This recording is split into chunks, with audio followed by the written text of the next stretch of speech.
Hey, it's Laquita Gray, your tax and business professor. Today, we are going to look at the provisions that impact you as an individual from the One Big Beautiful Bill Act.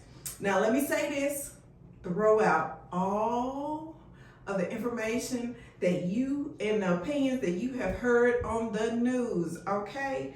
Pay attention to the provisions and make note of those that may impact you and others you are interested in knowing more about. So look, when I was reading over this bill and in these classes, something struck my mind. It said, you know what? I recall being taught how to play spades, and I know some of y'all don't know how to play spades, so how about Uno? Okay, so when I was being taught how to play spades, so they said it really didn't matter what was in your hand as long as you knew how to play your hand right. So if you played your hand right, you can reach your goal. So I want you to think about these provisions in the same way. As long as you play your hand right, you can come out a winner. Okay, so let me give you a disclaimer. All right, when I say permanent, it doesn't mean forever. It just means until Congress decides to change the laws, or that typically happens when we get a new president. So we're going to get started with some of these things we are going to call, they're being called deductions, but really they are income exclusions. Okay, you don't have to itemize your return to get it. And some of us seasoned people, you know, we would call this Schedule A when we itemize, we list every little thing. But these things don't have to be listed out and lumped together in order to get the deduction. If you qualify, you get it. Okay, so when you hear deduction in this section, think that it is not counted in your taxable income for federal tax purposes, okay? So we're going to start off with one that's been in the news. People have been talking about it and getting it all wrong. And that's why you're here with the tax professor, so we can get it right. We're going to start with no tax on overtime. And child, before you get too excited, the title can be misleading, okay? So much so that us tax pros have even been debating what is overtime. Okay, so let me break it down for you. Say you make $15 an hour, all right? Now when you work overtime, that's gonna be $22.50 an hour.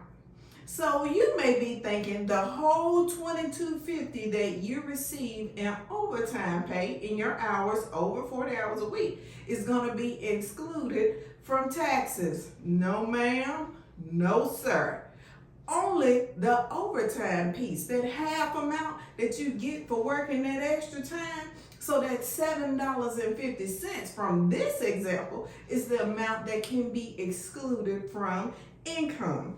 Okay, so let's just talk about this a little bit more. So the maximum amount, because before we go working a whole bunch of overtime, if you're single, the maximum amount we can exclude from your income is going to be $12,500. Now, if you're married, baby, you got to file married filing jointly in order to get it. Now, I know some of y'all like to file head of household and you married, but that's another video. All right. But in order to get this 25,000 married couples, you got to file jointly. Something else you're going to need to make sure is that your Social Security number is entered correctly. Yes, ma'am, and yes, sir. And tax professionals, get a copy of those Social Security cards next tax season. Because if you make a mistake on those Social Security numbers, guess what the IRS is going to say? That was a mathematical error, and you cannot claim the deduction, neither can you amend it to get it back. All right, so are we understanding? We need those Social Security numbers nice and correct. All right, so there is a phase out, you know, all good things come to an end. So phase out begins at $150,000, so it gets to decrease in how much you can take off. And then for married couples, it's $300,000 filing joint. This is a temporary deduction, okay? It's good starting this tax year, 2025. and it ends in tax year 2028. Okay, so there was no tax on overtime income. Next one is also deceiving. No tax on tips. Okay, so if you work in an industry where it is normal, say it with me again, normal, for you to receive tips, then you are eligible to claim a deduction for up to $25,000. Look at that. If you are self-employed in an industry where it is normal to receive tips, you may also claim the deduction up to $25,000. All right, my self-employed people, this deduction cannot take you into a negative balance, negative income. All right, so just be mindful of that. It's just gonna stop when you hit zero. You must also have a valid social security number to take this deduction. If you are married, you must also file jointly to take this deduction. And the income phase out begins at $150,000 for singles and double that for married filing joint. Because the IRS knows how creative we can get, they are issuing a list, child, of what occupations are normally receive tips. And so this is also a temporary deduction that begins in tax year 2025 and ends in tax year 2028. All right, next up, this one is for my seniors, and I know my seniors are going to be so ecstatic to hear this, because I know a few of them that may be tired of writing a check to Uncle Sam every year. So here we go. This deduction is a sweet relief. This is a temporary deduction beginning tax year 2025. The deduction is $6,000 for seniors 65 and older. If you are married, here we go again, you must file joint in order to claim the deduction. But it works even better if you're married and both of you are over the age of 65, because each of you would qualify for the $6,000 deduction, giving us a grand total of $12,000. Now, some of my seniors, y'all did real good, so your Social Security and then your retirement and your 401k, all that stuff, and it takes your income over $75,000 if you're single and $150,000 if you're married. But that's where the phase out begins. Doesn't mean that the deduction disappears altogether. It just means that it begins to decrease slowly. You must have a valid Social Security number in order to take this deduction. You're going to hear me say that over and over again, because for some reason in this bill, we are hyper-focused on whether or not you have a valid Social Security number. Okay, next up, you're not going to believe this. Go on, start looking now. Because you've been driving around in that car, you've been saying, I'm finna give me something new. All right, well, this may be the time to do that, because they decided to exclude car loan interest on brand new cars. You heard me right? Up to $10,000 per year. Per year. You hear me? Per year. So, it has to be a brand new car. You have to buy it between 2025, tax year 2025, and tax year 2028. This is temporary, because this is a little too good to be true, but hey, we will take it. So, the income phase out, all right, my high earners, I'm sorry, begins at $100,000 for singles and double that for married filing joint. The car's final assembly must be in the USA. And you just go do your research and see where the final assembly is, so you can get the car that you want. Hey, and then get the interest written off. Okay, it must be brand new. That don't mean new to you. That means new off the showroom floor. Okay, all right. This one is a is a continuation of something that was already passed, and this is the employer paid student loans.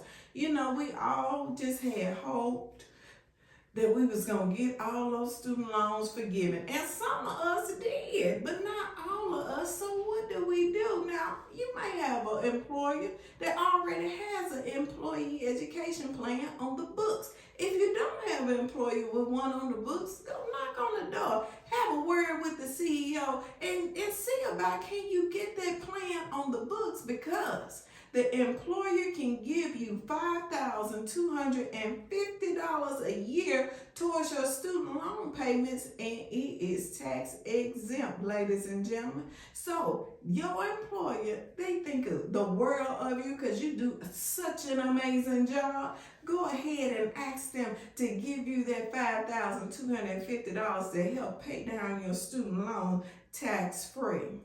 Okay, educators? Things just got revved up a little bit. All right? Listen up. Say so long, farewell to the $300 income exclusion for classroom supplies, and say hello to the income exclusion of the actual amount that you spent in your classroom. That's right. There's no cap. Get it? No cap. Coaches and administrators, this income exclusion now applies to you too. The deduction includes non-athletic supplies and costs incurred for activities outside of the traditional classroom. Those sanitizing wipes and clinics, they are now included. I wonder if that will come off my school supply list now that it's a tax benefit. We'll see. At any rate, congratulations, and keep those receipts. All right, so that wraps up income exclusions. And now we're going to shift our focus to what we typically consider deductions and credits. We will start by looking at one we are pretty familiar with, okay? That's the standard deduction. Now, let me make sure we're all on the same page. The standard deduction is the dollar amount that is excluded from income. Think of it like this. It's the first X amount of dollars that we earn that gets subtracted. It's not even counted as income. So now the higher standard deduction is permanent, okay? I know some of us, we not so excited because we don't get to itemize, right? Because we have this higher standard deduction and we're losing the personal exemptions. But we can still make it work, okay? The right tax professional can still make it work. Now, this higher standard deduction will get an annual cost of living adjustment, all right? So, that is the first one. We're going to now look at dependent care deduction. All right? This deduction just got a major makeover. When I say makeover, I mean that the calculation just got a bit more complicated, okay? So now this is a tiered tax benefit based on income, but leave it to us, tax professional, okay, to calculate the credit for you, okay? The credit is getting bigger and better starting in 2026, okay? In 2026, you can claim up to $8,000. Yeah, you heard me. Eight of them. $8,000 in care expenses for one child, and up to $16,000 for 2 or more children. The credit will cover up to 50% of those expenses. It will now phase out at higher income levels, making more middle-class families eligible, okay? It's also refundable. Yes. Meaning, even if you owe taxes, you can still get money back. All right. It's a bunch of steps to that new thing. Oh, child, if your income is over this, then it's this. If your income is okay, use a tax professional. Stop trying to figure this stuff out. That's what we take classes for. All right, moving on. The SALT deduction. Baby, people have been very salty about this one. Because in 2017, they took it down to $10,000. And we was like, but the people in those high tax states, they was like, this sucks. This hurts us. Well. They have come up with a solution. Let's talk about what the SALT deduction is for those of us who don't know it. This is your state and local taxes. It includes state income tax, local property tax, and some sales tax. Okay, this helps reduce your federal taxable income if we itemize, okay? The SALT deduction has been capped for $10,000, but it is now temporarily raised for 2025 up to $40,000. Say it again, $40,000 can be deducted. This amount increases for the tax year of 2026, and this deduction is set to expire in 2029. Of course, I've already said you must itemize in order to take this deduction. Here we go. Mortgage interest deduction. The mortgage limits that were established in 2017, so we took it down from the max mortgage being $1 million, took it down to $750,000. That is married, family, joint, by the way. But it is now permanent. That reduced level is permanent. However, if you pay private mortgage insurance, PMI, it is now deductible as interest again. This is effective for tax year 2026 forward, and you must itemize to take this deduction. Charitable contributions. Some of us are really generous. Others of us, not so much. But nevertheless, if you can remember, during the pandemic years, there was a temporary provision that allowed us to deduct a small amount of charitable donations without itemizing. Well, it's back permanently. All right, single filers can deduct up to $1,000 and married couples can deduct up to $2,000. And this deduction takes effect beginning in tax year 2026. All right, we are rolling. Can you believe it? Are you taking it all in? Is it starting to make sense? If not, you can just schedule a consultation. We'll figure it out with you. All right, so now we're going to look at credits.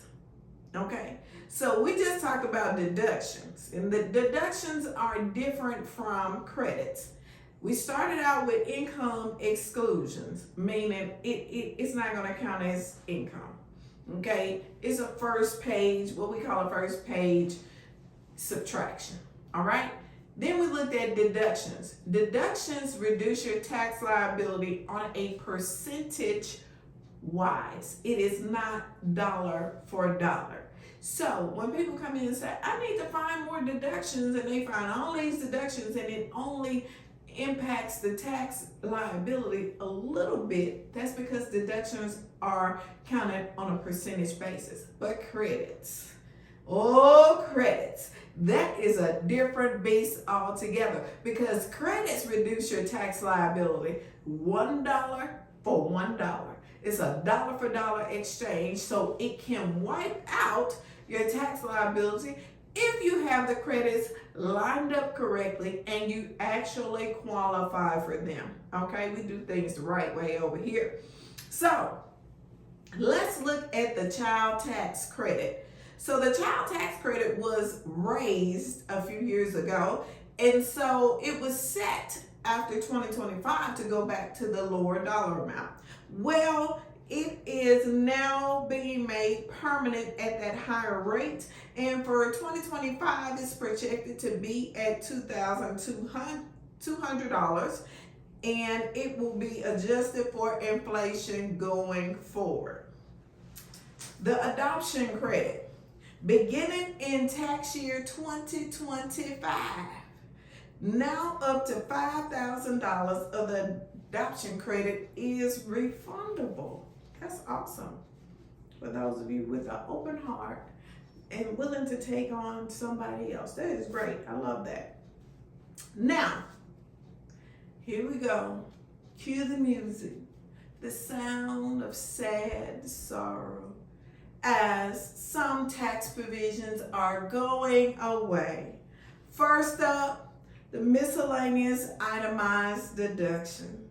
It was first removed in 2017, and I must say, even to this year, I have been sharing that we can't write off this. We can't write off that. The stuff you bought for work and didn't get reimbursed for, we can't write that off. It has now been permanently removed. So unreimbursed employee expenses, investment advisor fees, union dues, tax prep fees, not unless it was a business tax return, hobby-related expenses, safety deposit boxes, and everything else that fell under this miscellaneous deduction, they're gone. So long.